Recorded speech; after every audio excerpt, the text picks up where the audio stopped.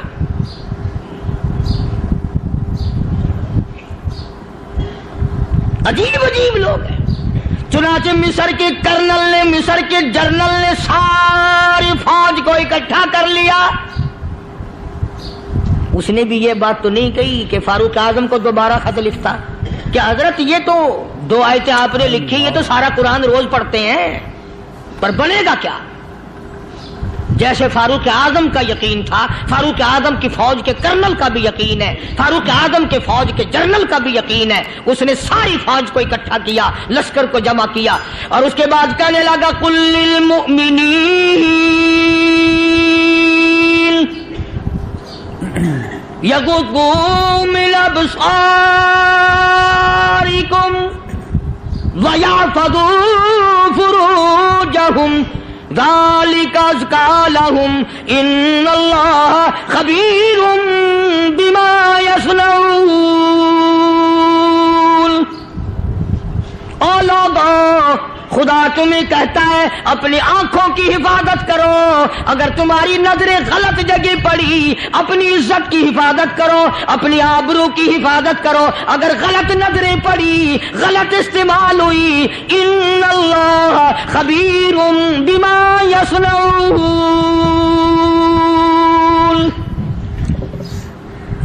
اللہ پاک تمہاری ساتھ ساتھ ہے, وہ ہر چیز کو دیکھتا جائے گا, وہ ہر چیز تمہاری دیکھے گا. چنانچہ تاریخ شاہد ہے, ابن حشام نے لکھا ہے, ابن خلدون نے لکھا ہے, اور کئی مورخین نے لکھا ہے کہ جب مسلمان جنرل نے, مسلمان کرنل نے اپنی فوج کو قرآن کی 2 آیتیں سنائی اور اس کے بعد حکم دیا چلو, تمام کا تمام لشکر چل رہا ہے. ادھر ڈھول بجا, دھماکے بجے, گانا شروع ہوا, گانا بجانا شروع ہوا, ساری فوج نکل گئی, سارا لشکر چلا گیا. لڑکیوں نے دیکھا کہ یہ تو ختم ہو گئے, نیچے آواز دے کے کہنے لگی اور جانے والوں یہ ساری فوج کئی اندھوں کی فوج تو نہیں.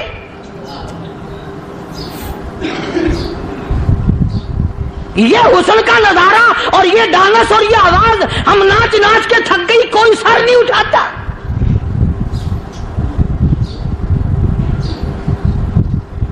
اور آج دیکھ لیں آپ, ہر گھر کے اوپر وہ لگا ہوا ہے ایریل, لعنت کا ایریل لگا ہوا ہے, لعنت کا ایریل. حاجیو تم کیا کہتے ہو کہ ہمارے گھر کا اس میں کیا بگڑے گا؟ خدا کی قسم وہ بگڑتا ہے, وہ دیمک لگتی ہے, وہ تباہی پھرتی ہے, تمہیں پتہ بھی نہیں چلتا. تم نے کیا سوچ رکھا ہے؟ مسلمان کرنل کے حکم پہ ساری فوج نکل گئی. ناچنے والی گانے والی لڑکیاں عیسائیوں کی حیران ہیں. کیا ہوا؟ لاکھوں کی تعداد میں فوج گزر گئی, کوئی نگاہ اٹھا کے نہیں دیکھتا. ایک مسلمان سپاہی گزرتا گزرتا نیچی نظریں کیے کیے کہنے لگا سر کیسے اٹھائے, نگاہ کیسے کوئی اٹھائے گا؟ یہ سارے کے سارے اللہ کا قرآن سن کر آئے ہیں.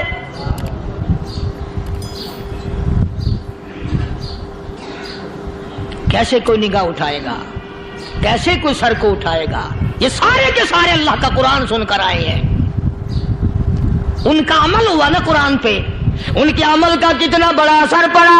مورخین نے لکھا, ابن حشام لکھتا ہے, عیسائی لڑکیوں نے چھلانگیں لگا دی, کوٹھی سے نیچے آ گئی, کہنے لگی عام مسلمانوں وہ قرآن ہمیں بھی سنا کے جاؤ جس میں اتنی اسپرٹ ہے, اتنی طاقت ہے, جو حسن کے نظارے سے روک دے, جو گانے بجانے سے روک دے. یہ تو آدمی کے دل کا سکون ہے, نہ گانا سنتے ہو نہ حسن کا نظارہ کرتے ہو, جاتے والے یوں نہ جاؤ, ہمیں بھی وہ قرآن سنا کے جاؤ.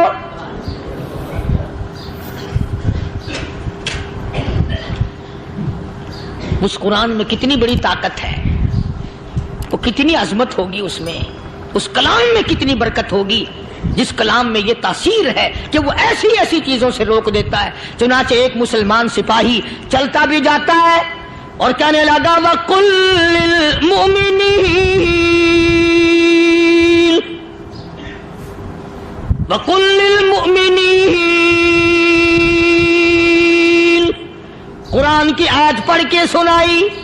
سینکڑوں نہیں بے شمار لڑکیاں ایک مسلمان کی زبان سے اللہ کا قرآن سن کے کہنے لگی, اور جانے والوں چھوڑ کے نہ جاؤ, ہمیں بھی کلمہ پڑھاؤ.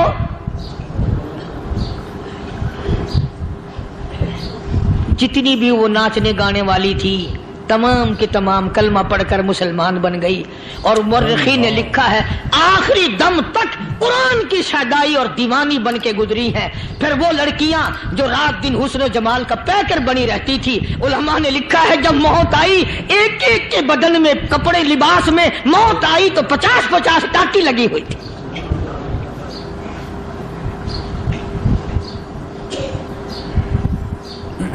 بظاہر تو آج بھی بڑی جھاڑا پنجی ہے, بڑی صفائی ہے, بڑی دوڑ دھوپ ہے.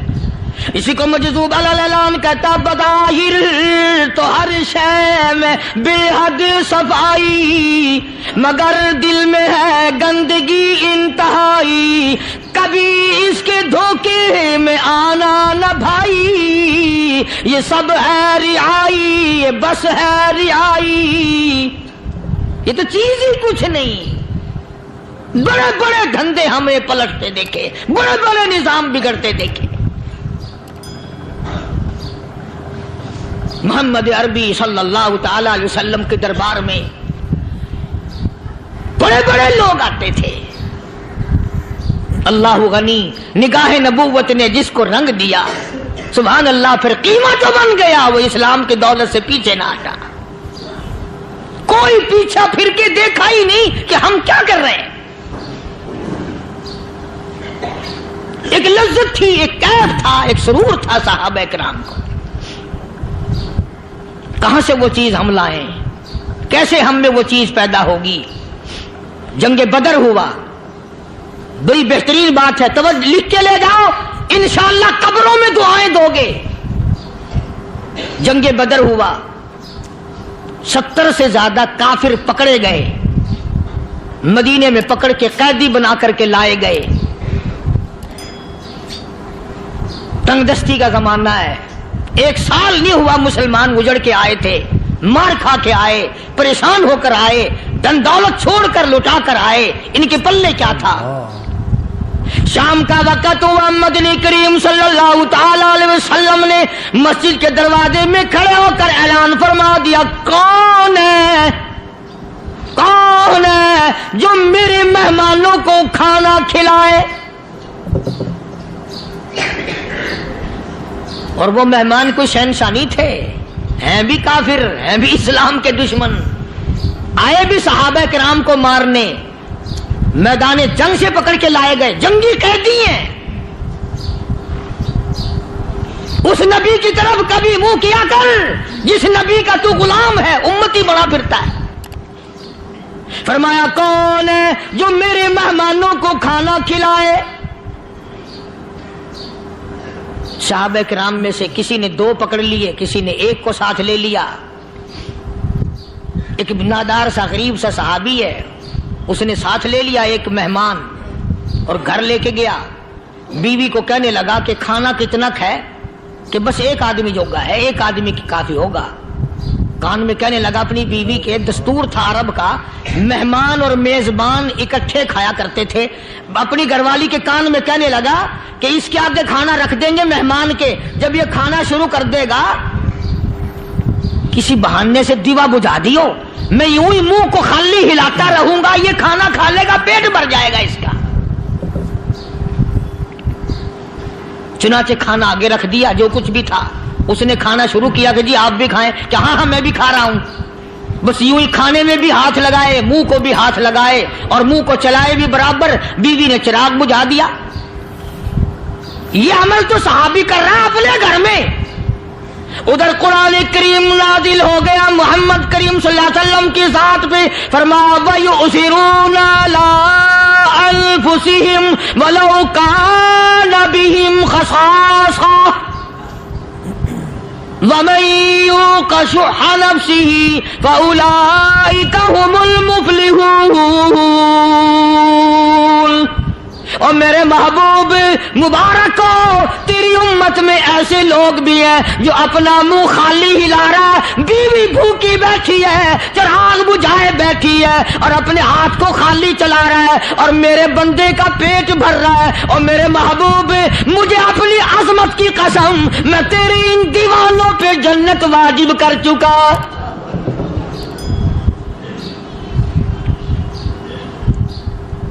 اب حضور صلی اللہ علیہ وسلم نے تو ان کو نہیں سکھایا تھا کہ تو جا کے ایسا کرنا، قدرتی مزاج ایسا بنا دیا تھا۔ ایک اور موقع آیا مدینے پاک میں، جنگی قیدی اور جگہ سے اسی طرح سے آئے، ایک صحابی ایک اور آدمی کو، جنگی قیدی کو کافر میں گھر لے گیا۔ بیوی کہنے لگی کہ ایک ہی آدمی کا کھانا ہے بس، انہوں نے کہا اس کو دے دو۔ وہ کافر جنگی قیدی کہنے لگا جی آپ بھی کھائیں، کہنے لگا بھی بات ہے صاف، ایک آدمی کا کھانا ہے، تو کھانا کھا، میں درخت کے پتے چبا لیتا ہوں۔ وہ کہنے لگا میں کھاؤں گا پتے، انہوں نے کہا تو رئیس آدمی ہے مکے کا، میں پرانا غریب ہوں، مجھے پتے چبانے کی عادت ہے، تیرے پیٹ میں درد نہ ہو جائے، میں عادی ہوں پتے چبانے کا۔ اس نے پتے چبا لیے، کافر مسافر اور مہمان جو تھا جنگی قیدی اس کو کھانا کھلا دیا۔ دوسرے دن پھر ایسی نوبت آئی، اس نے کہا آپ بھی میرے ساتھ کھانا کھائیں گے؟ کہ نہیں بھائی تو کھا، میں پتے چبانے کا عادی ہوں۔ 2 دن تو اس کافر نے کھانا کھا لیا، اور جب تیسرے دن اس کے آگے کھانا آیا، انہوں نے کہا بھائی تو ہی کھا، بس اتنا ہی کھانا ہے، میں تو میاں بیوی ہم تو پتے چبا لیں گے۔ اور کہنے لگا مدینے والوں تم خود پتے چباتے ہو، دشمنوں کو کھانا کھلاتے ہو، آج میری بھی ایک شرط ہے، پہلے کلمہ پڑھا پھر کھانا کھلا۔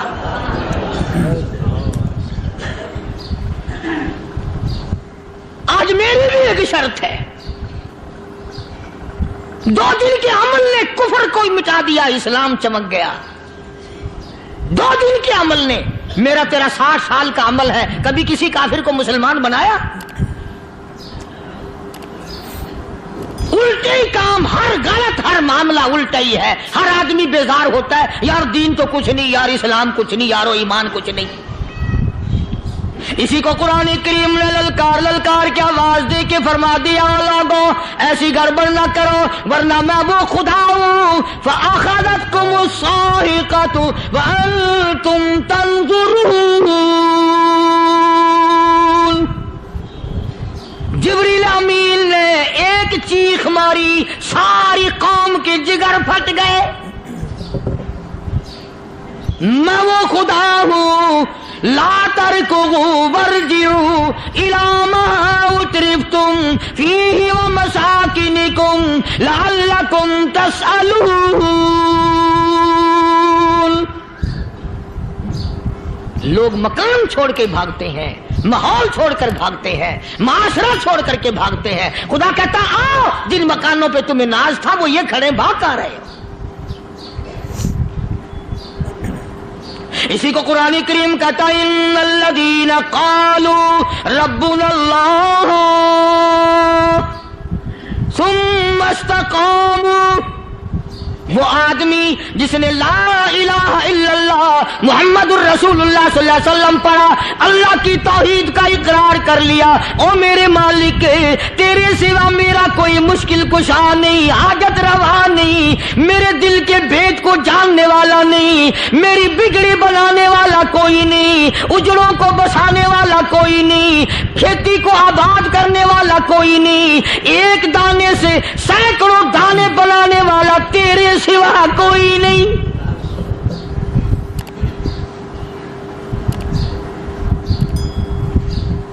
کھیتوں میں جاؤ،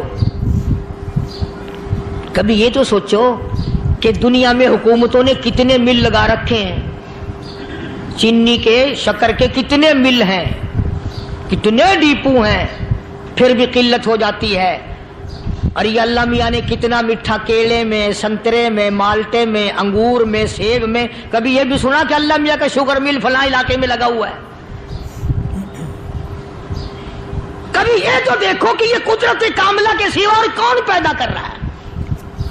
فرمایا جس نے اللہ کی توحید کا اقرار کر لیا، محمد عربی صلی اللہ علیہ وسلم کی ختم نبوت کا اقرار کر لیا، خدا کے بعد خدا کوئی نہیں، مصطفیٰ کے بعد نبی کوئی نہیں۔ پھر قرآن نے شرط لگائی ثم استقاموا، پھر اس پر جمع رہے، ڈٹا رہے، یوں نہیں کہ کبھی ادھر لڑک گیا کبھی ادھر لڑک گیا۔ لوگ تو بدل جاتے ہیں، لوگوں کا کیا ہے؟ پچھلے سال کی بات ہے، یہیں مغرب کی نماز کے بعد گرمی کے موسم میں یہاں بیٹھا ہوا تھا، باہر آگے شہر کے وہ آدمی، وہ کہنے لگے جی ایک کام آئے ہیں۔ میں نے کہا کیا؟ کہ 25,000 روپے چوری ہو گیا ہمارا، بتاؤ ہمیں۔ میں نے کہا بھی مجھے کیا پتا؟ انہوں نے کہا نہیں سارا شہر کہتا ہے کہ قاریہ نہیں بتا دیتا ہے۔ میں نے کہا اچھا یہ یوں نہیں جانے کا؟ میں نے کہا پھر آدھے لوں گا۔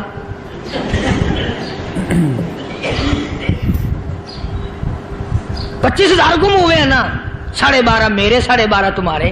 کہنے ہیں دیکھو نا جی بال بچے چھوٹے چھوٹے غریب بچے ہیں جن کے وہ پیسے ہیں۔ میں نے کہا اچھا میں بادشاہ لگا ہوا ہوں؟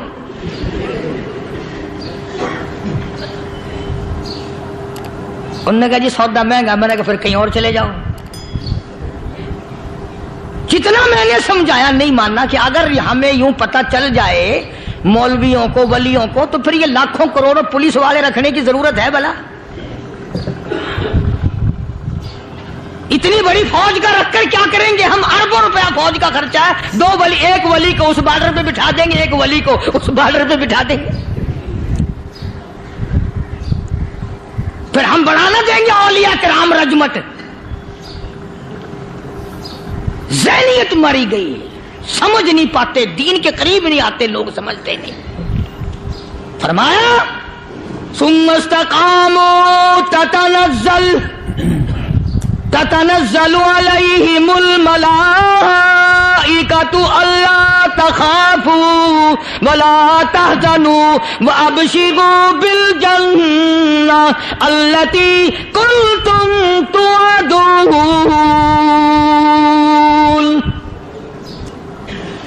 قرآن کہتا ہے ادھر ولی کی موت آتی ہے، ایسا آدمی جو اپنے کلمے پہ جمع رہے، شرک و بدعت کی لعنت سے بچے، کفر و نفاق سے بچے۔ ادھر موت آتی ہے، ادھر فرشتے کہتے ہیں گھبرانا، غم نہ کر، بہشت کے دروازے تیرے لیے سارے کھلے ہوئے۔ وَلَكُمْ فِيهَا مَا تَشْتَهِي أَنفُسُكُمْ وَلَكُمْ فِيهَا مَا تَدَّعُونَ۔ فرمایا ہم تمہاری ہر اس تمنا کو پورا کریں گے، ہر اس آرزو کو پورا کریں گے، جو مانگو گے وہی ملے گا، جو کہو گے وہی دیا جائے گا۔ نحن اولیاؤکم فی الحیات الدنیا وفی الآخرہ، ہم دنیا میں بھی تمہارے کارساز ہیں، ہم آخرت میں بھی تمہارے کارساز ہیں، ہم دنیا میں بھی تمہارے دوست ہیں، آخرت میں بھی تمہارے دوست ہیں، اور خدا کے یہاں وہ انعام ملے گا۔ اللہ غنی، رائی کے دانے کے برابر نیکی کی ہوگی، جب پہاڑوں کے برابر ثواب ملے گا تو آدمی حیران ہوگا، یا اللہ تیرے جیسا بینک تو کسی کا بھی نہیں، رائی کا دانہ لے کر پہاڑ واپس کر دیا، مالک نے نجات کا ذریعہ بنا دیا۔ فرمایا نزلا من غفور رحیم، یہ مہمانی ہے پروردگار عالم کی طرف سے۔ قرآن اعلان کر کر کے کہتا وبالاسحار هم یستغفرون،